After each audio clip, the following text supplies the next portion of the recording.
Bonjour et bienvenue sur le podcast Couple Heureux. Je m'appelle Pascal Kiankion et je vais partager avec vous toutes les clés pour être heureux à deux.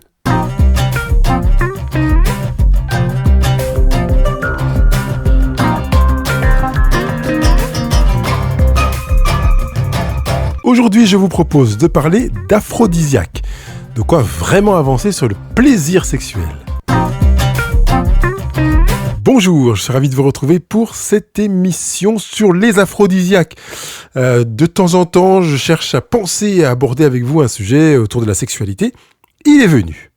Donc, je voudrais l'aborder avec un regard naturel, vous l'avez vu dans le titre. Donc, je vais pas vous proposer la pilule bleue, je vais pas vous proposer des médicaments que vous pouvez trouver, ou les compléments alimentaires, parce que c'est pas présenté comme médicaments, que vous trouvez sur Internet, dans tous les sites qui proposent des choses un peu étranges, parce que tout simplement, ça risque de vous détraquer. Voilà, ça c'est ma position. Vaut mieux aller vers des choses naturelles d'abord. Donc, je peux vous faire une liste d'abord des compléments alimentaires naturels qui peuvent vous permettre d'augmenter votre libido et puis votre tonus sexuel et votre satisfaction par conséquent en général. Quelques-uns d'entre eux peuvent être trouvés dans n'importe quel magasin, notamment quand je parlerai des épices. Mais je voudrais quand même que vous compreniez que si vous prenez, ne serait-ce que l'exemple du gingembre par exemple, du gingembre frais, et que vous prenez un gingembre sec de la marque dont je tairai le nom, ben ça n'a rien à voir en fait. Une fois j'étais chez un ami qui venait d'Inde et qui me disait que en France on connaissait pas le vrai goût des épices. Lui, quand il était gamin en Inde, il préparait son curry en écrasant lui-même les différents éléments, les préparant. Et il dit quand on ouvrait le pot, c'était terrible, c'était une senteur considérable. Alors que nous, ici, apparemment, on ne connaît pas. C'est pour dire à quel point ce que nous consommons en termes d'épices a été appauvri considérablement. Donc si je mentionne le gingembre, par exemple, eh bien c'est vraiment le cas. Quand vous achetez du gingembre en poudre au magasin, comprenez que c'est du gingembre allégé. Vaut mieux donc, pour tous les éléments que je vais vous présenter là, aller le plus près possible vers l'aliment frais, autant que faire se peut. Et si c'est pas possible, eh bien, se rabattre sur le sec.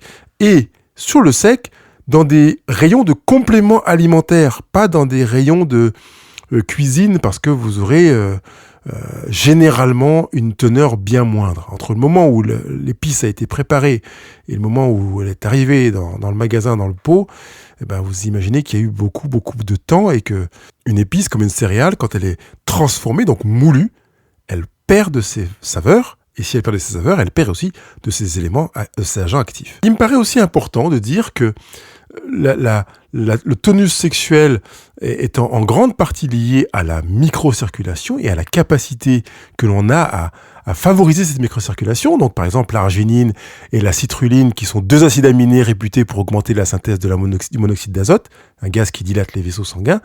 Quand ils sont vraiment présents dans le corps humain, on va avoir une meilleure circulation, une meilleure microcirculation, et par conséquent, faciliter l'impact sur la sexualité.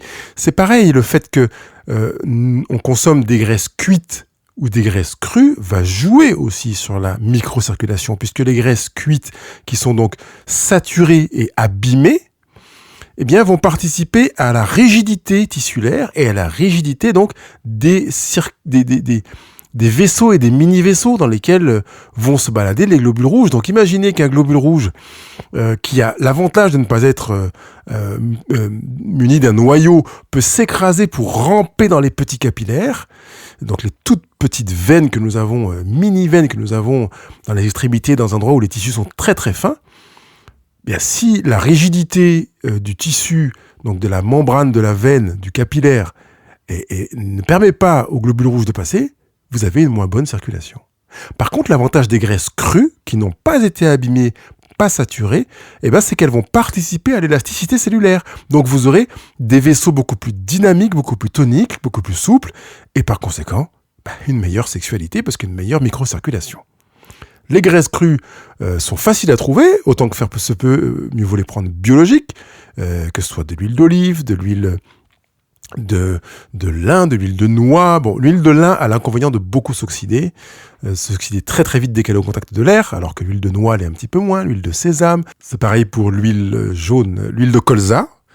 Et puis la graisse de coco, qui en plus a de nombreuses vertus thérapeutiques pour notamment les maladies neurodégénératives. C'est pas écrit dans les livres médicaux. Allez vous documenter. D'ailleurs, je mettrai dans la retranscription de cette émission quelques liens pour vous permettre d'accéder à certains détails sur des choses que je vous mentionne ici, que vous ayez quelques éléments de source. Le premier aliment que je vous présente, enfin aliment ou micronutriments, mais on va dire que c'est un aliment, c'est la poudre de maca. Elle est très très peu connue, l'Epidium peruvianum en latin. C'est un aliment qui a l'avantage de porter bénéfice aux hommes et aux femmes. Bon, je ne ferai pas systématiquement la distinction pour les hommes et les femmes, je vous laisserai aller creuser et chercher de votre côté, mais on appelle cet aliment le Viagra naturel, ou le ginseng péruvien, donc on parlera du ginseng tout à l'heure, avec les actions qui sont faites sur la testostérone et qui sont énergisantes, stimulantes, qui sont également intéressantes pour les défenses immunitaires. C'est super intéressant de voir que finalement, quand on mange, on est censé se fabriquer et se défendre. On récupère dans tous les sens du terme finalement. Donc voilà, ça c'est le premier aliment, le maca. Je ne vais pas m'arrêter de manière trop appuyée sur chacun des aliments, mais je voudrais quand même vous les mentionner de manière à ce que vous ayez des éléments pour aller chercher ça et là, sachant que vous pouvez en croiser plusieurs. C'est le cas pour le fenugrec. Attention, si vous croisez le fenugrec et le curcuma, vous allez augmenter votre appétit. Alors c'est intéressant si vous voulez prendre du poids par exemple, ou que vous voulez retrouver un appétit parce que vous aviez de la peine à manger, vous avez perte d'appétit. Si c'est le cas, mélangez les deux et vous savez que vous aurez un meilleur appétit. Le bois bandé, tous ceux qui vivent dans les îles, ou même en Afrique, connaissent ce bois bandé. Pour nous, les Européens, ça peut faire penser à de la cannelle, parce qu'on est sur une écorce. Et le bois bandé, donc, comme c'est une écorce, on va pas travailler comme avec une feuille qui va être infusée. Dès qu'on a une écorce, on part sur le principe de la décoction. Donc on prendra du bois bandé qu'on va mettre en décoction, puis ensuite on va le faire macérer pendant 8 heures, on va le refaire bouillir pendant 20 heures. Voilà, il y a quand même une gymnastique. Quand vous achetez du bois bandé, regardez les consignes d'utilisation qui sont présentes sur l'emballage. Mais apparemment, ça fait partie des aphrodisiaques vivement recommandés. C'est pareil pour le trubulus, mais le trubulus, par contre, que pour les hommes. Je dis, je ne ferai pas de distinction systématiquement, mais voilà, trubulus terrestris. C'est un élément qui va favoriser les hormones du bien-être physique. C'est bon aussi pour augmenter la testostérone et puis en même temps le tonus général. Donc c'est pas que sexuel, comme j'ai dit, ce que l'on mange, le pénis ou le clitoris. Ça vise un équilibre général qui peut procurer des bénéfices sexuels ensuite. Mais c'est d'abord pour un équilibre personnel qu'on va manger ceci et telle chose. Petite anecdote, c'est que le tribulus est une jolie petite plante verte avec une jolie fleur jaune. C'est vraiment étonnant de voir que cette plante a une capacité considérable, alors que c'est simplement une petite plante du potager, quoi. Donc je trouve assez enrichissant de voir ce contraste de choses que l'on peut découvrir en termes de richesse, alors que franchement, la tête ne correspond pas à l'emploi, je pourrais dire. C'est pareil pour le cacao cru, qui est vraiment intéressant. Le cacao cru, on peut le manger en poudre, ça existe. Et puis, vous pouvez manger directement la fève si vous avez cette capacité. Par contre, vous allez voir que c'est un petit peu sec. S'il n'a pas été torréfié, il sera moins sec. Mais on est vraiment sur du cru. C'est pas super agréable. Il faut vraiment avoir pris l'habitude de le manger. En général, pour arriver à manger du cacao cru, pur, donc 100% cacao, mieux vaut aller étape par étape en passant, par exemple, d'une tablette de chocolat à 70%, on passe à 72, 75, 80, 85, 92, 98, puis après on arrive à des 100%. Il faut le faire par étapes pour réussir à le vivre. Si vous arrivez à sauter directement sur le cacao cru 100%, bravo. Moi, j'y arrive pas, mais bravo. Le gingembre frais, j'en ai déjà parlé. Là, vous pouvez l'écraser tout simplement et le mettre dans un verre d'eau avec un peu de miel, ou bien le mettre dans un verre d'eau sans miel du tout. Vous pouvez en mettre dans vos aliments. Ça pique un peu, c'est une épice qui, pour moi, qui suis très sensible à ce qui pique, ça pique un peu, mais ça fait partie des aphrodisiaques dont nous dit-on dans les discours traditionnels que Madame du Barry mettait dans ses aliments quand elle avait des amants. Le ginseng est assez connu dans les magasins biologiques et fait partie lui aussi des meilleurs aphrodisiaques. On peut rajouter à ça le clou de girofle, mais ça va être difficile de le consommer en grande quantité. Cela dit, c'est très très bon si vous voulez vous faire des infusions de girofle, plutôt en décoction, parce que c'est pareil qu'on est sur quelque chose qui est bois, dès qu'on a du bois sur des décoctions, parce que ça va permettre aussi de faire un bain de bouche qui va nettoyer, assainir, purifier la bouche, parce que le girofle a cette capacité à être désinfectante, et en plus, un peu anesthésiante. D'ailleurs, quand vous allez chez le dentiste, il vous met du girofle dans la bouche, hein, vous êtes déjà habitué à ce goût-là. Et puis enfin, le ginkgo biloba, qui est très connu pour les effets circulatoires. Ginkgo biloba, qui est l'arbre aux 1000 écus, c'est son autre nom, avec ses feuilles bilobées en 2 lobes, qui se transforment avec un jaune un peu or pendant l'automne, et qui peut vraiment donner aussi un bon coup de pouce quand il y en a besoin. Je voudrais mentionner un élément qui est présent sur le site présanté.com, sur la L-crétiline et le resveratrol, qui sont 2 acides aminés fabriqués par notre corps. Je vous cite ce qui est écrit. Le corps convertit la citrulline en L-arginine, qui contribue à améliorer la circulation sanguine en produisant de l'oxyde nitrique qui dilate les vaisseaux sanguins. Cela peut permettre de traiter des troubles de l'érection, par exemple. Donc, une petite étude qui a été menée sur 24 hommes souffrant de troubles légers de l'érection a montré que la prise quotidienne de 1,5 g de L-crétuline améliorait significativement les symptômes chez 50% des patients. Donc, voilà, on va espérer que vous serez du bon côté des 50%. Puis, il y a une autre étude de 30 jours qui a été menée chez des hommes et qui a montré que la prise quotidienne de 800 mg de L-crétiline et de 300 mg de resveratrol a amélioré la fonction et la dureté de l'érection par rapport à des placebos, parce qu'on fait on appelle ça une étude en double aveugle. Pour l'instant, je vous ai parlé de compléments alimentaires, mais je ne vous ai pas parlé d'aliments. Parce qu'en réalité, même si je vous ai dit que quand on mange quelque chose, l'intérêt, c'est de pouvoir récupérer et utiliser cette chose-là. La première chose que l'on mange sont des aliments, pas des compléments alimentaires. Donc, on va pas se faire une salade de gingembre, saupoudrée de girofle, de fenugrec avec quelques fèves de cacao et de la poudre de maca.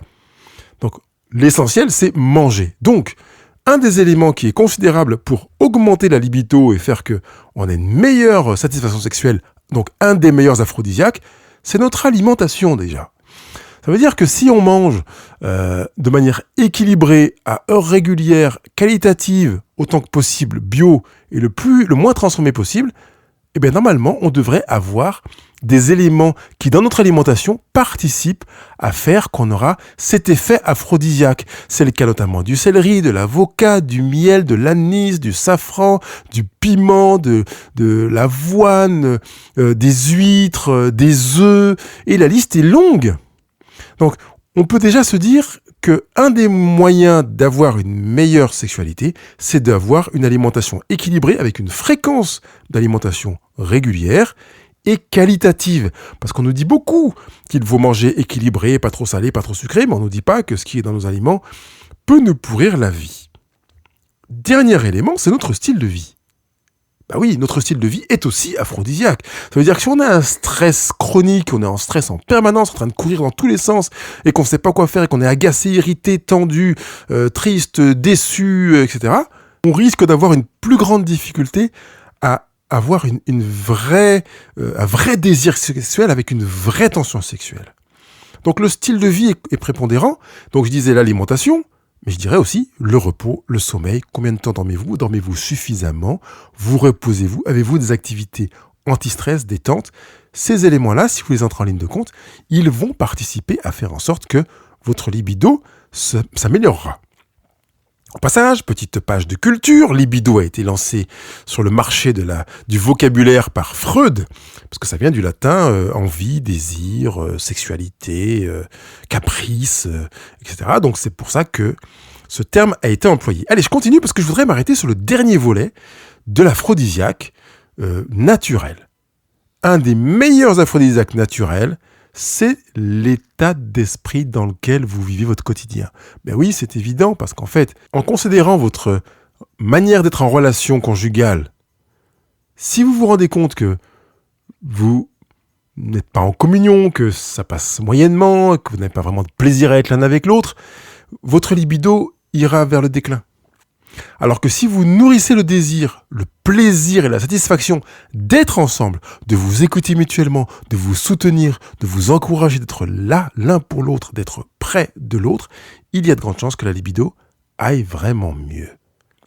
Un des éléments qui tue le désir sexuel est l'impression de domination de l'autre. Si c'est quelque chose qui nous gêne, parce que certains couples aiment beaucoup cette dynamique-là, justement ils s'en amusent sexuellement, mais si on a l'impression d'être dominé par l'autre, écrasé, ça participe à ce qu'on appelle une castration psychologique.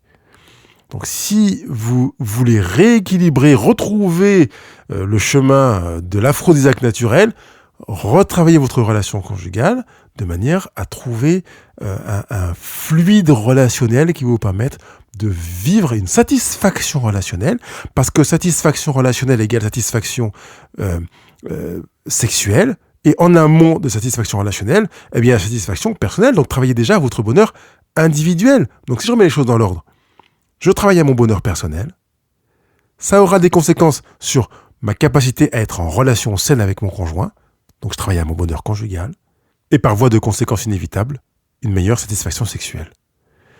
Je vous souhaite du bonheur, prenez le temps, allez chercher avec les liens que je vous ai mis sur la retranscription de cette émission, et puis allez aussi fouiner de votre côté, en évitant, s'il vous plaît, la chimie chimique qui vous flingue la santé, parce que oui, vous avez une meilleure érection, mais comment vos reins réagissent, comment votre foie réagit, comment votre intestin réagissent à ces éléments qui ne devraient pas être dans votre organisme, qu'on appelle d'ailleurs des drogues.